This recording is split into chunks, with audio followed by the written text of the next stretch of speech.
So I wonder who threw the towel in, guys. The United States or China? Wow, what a win for MAGA people, right? American is great before the trade war. And then there's the trade war, not so great. So go back when there's no trade war. American is great again. Make American great again. What a win! Everyone's asking who's winning the US-China trade war. But here's the truth that nobody's saying. Yes. Yes, dear. You can shop on Temu again. Ni hao!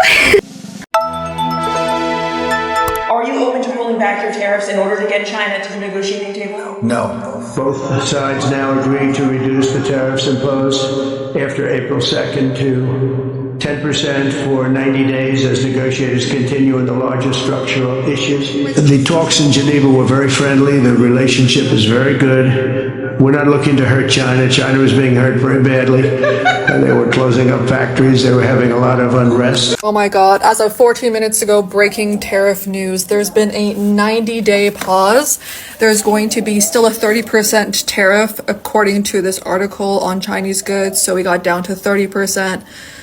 And it's crazy because I said anything above 30% is still hell, but 30% is something. So I guess here we are today. This is the update as of 14 minutes ago on routers. This is a joint agreement, apparently. So there is some sort of progress going on. Hallelujah. No thanks to Trump. Thank you for slightly cleaning up the mess that you made. Listen, 30% is still insane. We all know that Trump isn't going to go down. China went down to 10% because in reality, they don't even get that much coming in from the US, so they have no reason to escalate it that high. 30% is basically, I feel like, Trump's way of being like, oh, but we're still holding some power. So also breaking news to me as a business owner, like I might not completely lose my mind. So this morning, Donald Trump said that China will now resume business with the United States for a temporary, keyword is temporary, tariff rates. I believe that we are at 10% for exports on China, and China is at 30%. But it's just so funny how it never comes full circle. Any idea that he has or any idea that MAGA follows never comes full circle, because the premise of the high tariffs in this trade war was to stop China from imposing such high tariffs on us, which they were not that high. And we actually lost 2% to China. It was 8% before on their exports for us. Now it's at 10%. But the whole idea about this trade war was to bring American businesses back to America. And now we're just making another deal with China to just keep things how they're going. Which the whole point was to not keep things the way that they were going in MAGA and Donald Trump's eyes. Like, it just never comes full circle. How come Donald Trump didn't have the Chinese delegation on the phone? Do you remember when he had Stromer, whatever his name is, from the UK, on the phone? Get him on the phone. Let's talk about our historic trade deal with the UK. I didn't hear any phone call with the Chinese about this trade deal for the next 90-day pause and the 30% and the 10%. Absolutely not. And you know why? Because they are not ready to come to the finalization. And Donald Trump, he needed a little bit of like, oh my God, we need to figure this out, because everybody was focused on Qatar, they're focused on Medicaid, they're focused on all that stuff, and their 401ks, and they're like, we need this rally in the stock market. But you did not hear the Chinese people in the trade delegation get on the phone. They didn't show up at the Oval Office to make some sort of historic deal. Absolutely not. Yeah, and you know why. Leave a comment. I'll meet you there.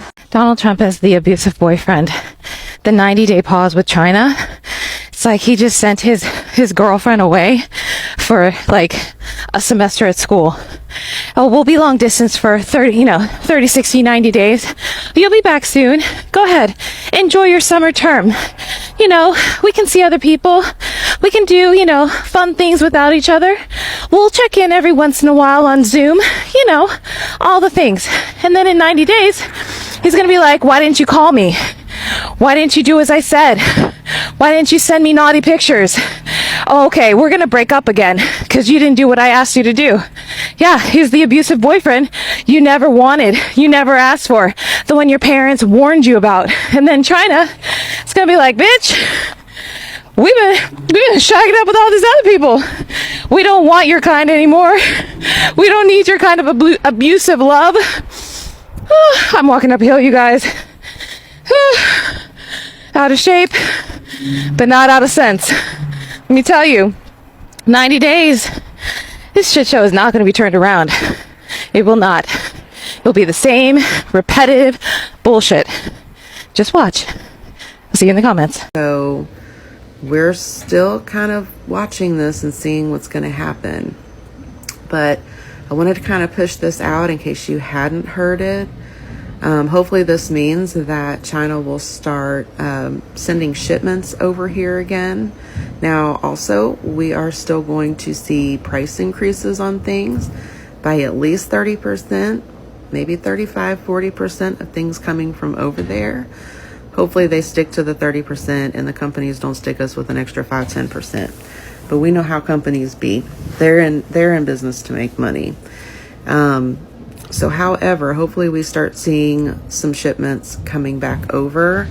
But during this time that we're waiting for shipments to start again, because we've had a little bit of a break in getting shipments from China, just be aware that there may be some things that we don't see for maybe a couple of weeks. Shouldn't be too bad. I do see a lot of you are going out and just grabbing a few little extra things here and there. Just continue to do that, because again, this is 90 days. This is a 90-day extension. This is not a for sure. And as we have seen with this administration, they go back and forth. So this could be what it is today. Somebody in China could really upset him and he'd be like, fine, I'm putting 145% back on. And we just don't know. Okay. That's the thing, we don't know. So just still stay kind of vigilant, still continue to not stockpile, just prepare a little bit, just have a little bit of extra things that you actually do consume. So I wonder who threw the towel in, guys. The United States or China? Who threw the towels in? Let me see if I can come up with my own hypothesis on this. So our ports started running empty. Shipping containers was coming back from China 100% empty. Truck drivers started to lose their jobs. Truck drivers started to get laid off. And on top of that, when the U.S. put the tariffs on China, China exposed the U.S. The designer name brand clothing stores. And now it's been said that the U.S. and China has reached an agreement to slash the tariffs for approximately 90 days until they can come up with a solution. So it seems like the closer that it gets to this 75-day extension on this TikTok ban, people are getting a little bit nervous. And so I'm just kind of wondering who threw the towel in. Because you guys remember, it was said that our president was in negotiations with China. China responded by saying they weren't in negotiations with anyone in the U.S. But now all of a sudden, they reached an agreement. What's going on, man?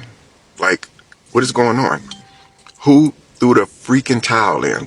Again, if I had to take I'm not the smartest person in the world. I'm not. And I've been told that. But if I had to take an educational guess, I would guess that the United States actually threw the towel in. Because you see, China don't need us, guys. Remember, China moved on. They went on to other countries to fill the void for the U.S. The U.S. needs China. Them other countries, ports didn't run empty like the United States ports went empty. So it seems to me like the United States needs China. And just my opinion, that's a bad sign. If we threw the towel in over in the United States, that is bad. That makes the United States look extremely weak. It makes the United States look extremely vulnerable. And one thing that we cannot do is appear weak and vulnerable in the eyes of other countries. Most importantly, we can't look like we need other countries for us to survive over here in the United States. Now, I'm not saying that the United States threw the towel in. I'm not trying to say that China threw the towel in. I'm just saying that I personally feel like the United States was ready to make a deal. You know, but at any rate, regardless who threw the towel in, this is going to be good for us. That means the market's going to go back sky high. People are going to make a lot of money. Maybe we are going to avoid this recession. Maybe our president realized just how much damage it was going to be, done to the United States. And the damage was already taking effect. Whether we've seen it or not, it was definitely coming in the month of May. But anyway, you guys let me know what you think. Who do you think threw the towel in? The U.S. or China? Thanks for watching. The tariff thing is gone. Also, no sweatshops, the completely ridiculous lies. Temu and Amazon, they are same kind of company. It's a platform. The only differences is like when you're shopping on Temu, the product is directly shipped from China to you. No middleman. And the people already compare the price. The same stuff on Temu and Amazon, the price can be 3 or 4 times difference. Also, you can come to China. China give all of you 10 days visa free. Also, when you're shopping in China, you got a tax refund immediately, like 13%. Okay, welcome to China. Let me give you a no BS answer to who's winning the trade war. You might think it's China, and you might have heard that their total exports is up 8% year over year. But what you probably didn't realize is not all export growth is equal. Yes, total export growth is up 8%, and China exports to ASEAN, or the Association of Southeast Asian Nations, Latin America and Africa. It's surged, but the exports to the U.S. has dropped 21% year over year. And jobs connected to U.S.-focused industries like electronics, semiconductors, and high-end manufacturing are much harder hit, while growth in other areas like low-cost goods sent to developing nations, it's less labor intensive or tied to a lot of automation heavy industries. This has impacted over 15.8 million jobs related to U.S. exports, which is disproportionately shocked small to medium enterprises. So right now, I would say that U.S. is ahead tactically. They slapped up to 145% tariffs on Chinese goods and forced supply chains to shift, and they're bleeding China's export machine pretty heavily, especially in EV and tech. But that lead, it's not by a lot. Don't get me wrong, they're not winning by much. And as mentioned, China has repositioned strategically. And they're not just trying to win 2025, they're building a long-term escape routes as new trade routes through ASEAN, new payment rails like SIPS, Enbridge, and new alliances through BRICS and the Belt Road. The U.S. is using short-term economic pain as a weapon, and China's absorbing the damage and then rewriting the playbook. So let's be real, though. Both countries are taking a fucking beating. Inflation, disrupted trade, and fractured alliances, they're hitting both countries. So who wins? Well, it's going to be the one that adapts best to a fractured global economy long term, not the one who wins the trade scoreboard this year. This war isn't about products. It's about power, influence, and who can rebuild the system in their own image. And if you've been watching my previous videos, you know exactly how countries are going to do it. Anyhow, follow for more. Donald Trump's trade war officially failed. Chinese government media also released the news that the tariff dropped back to the normal before the trade war. And this whole shit show just temporarily passed. For the next 90 days, they will keep talking about it. And Donald Trump and his billionaire team, they made a lot of money from the market up and down.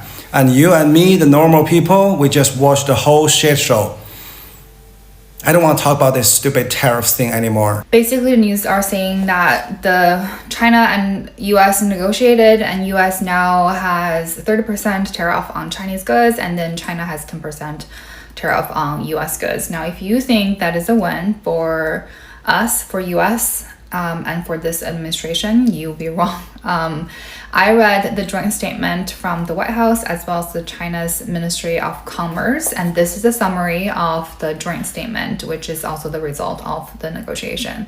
So basically, both countries have made 3 announcements each since April on tariffs.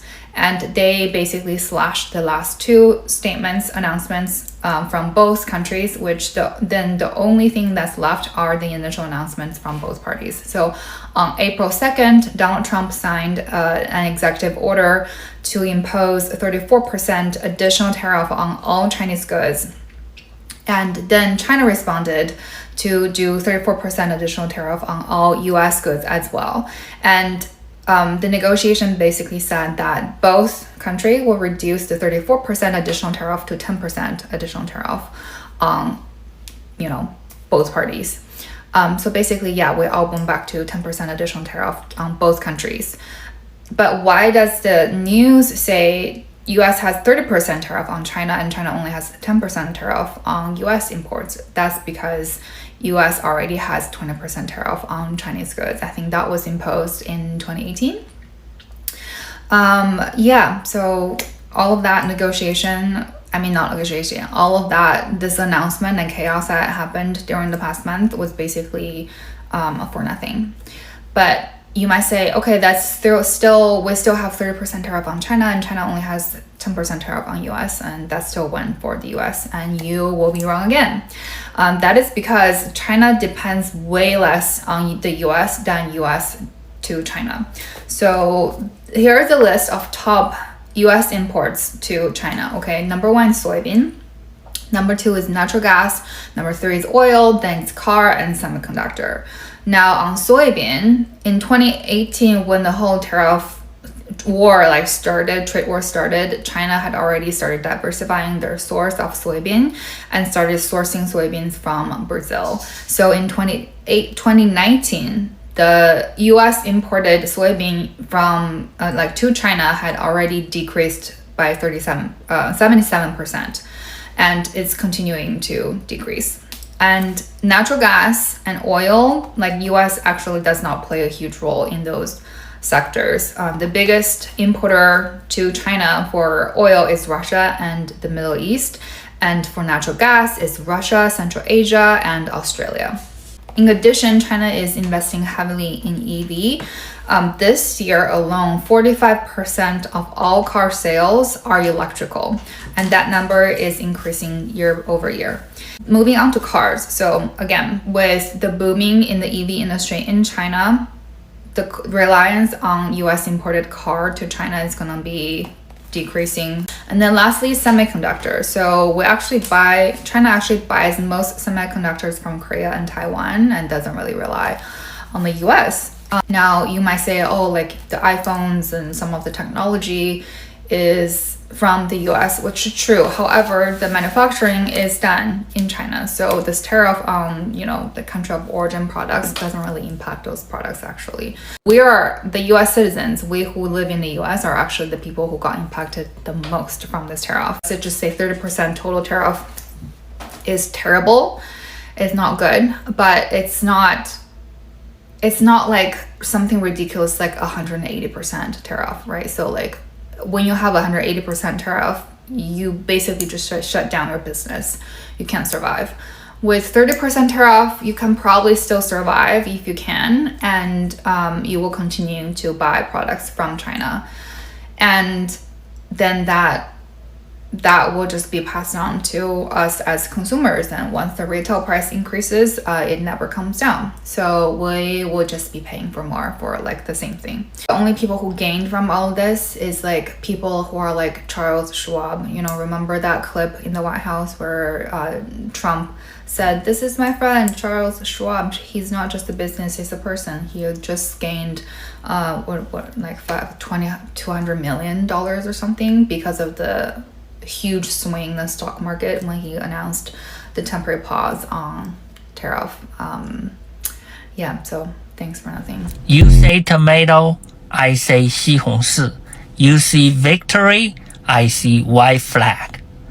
It's all sizzle, no steak. all MAGA hat, no cattles. I'm glad you watched this extent. Thank you so much for supporting Comfort for Life. It has been an exciting video, but also informational. I don't know what your thought on this. All I can say is we are waiting to see what's next.